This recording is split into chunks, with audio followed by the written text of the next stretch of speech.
I've always been interested in positive psychology. This is something I've always wanted to do, to really help other people, help them to be the best that they can be. I learned all these different poses that can make me feel confident and happy. All these breathing techniques that if I am feeling down, then I can revive myself and get a chance to actually be happy. This is a science-based, it's evidence-based that these techniques work. And there's a science to it, so there's a methodology that goes with it. With this presentation, taking it away from it, I feel like I can empower myself by doing more. If you look for the good, the more good you will see.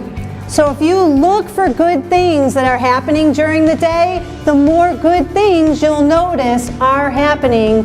So when we appreciate the good appreciates.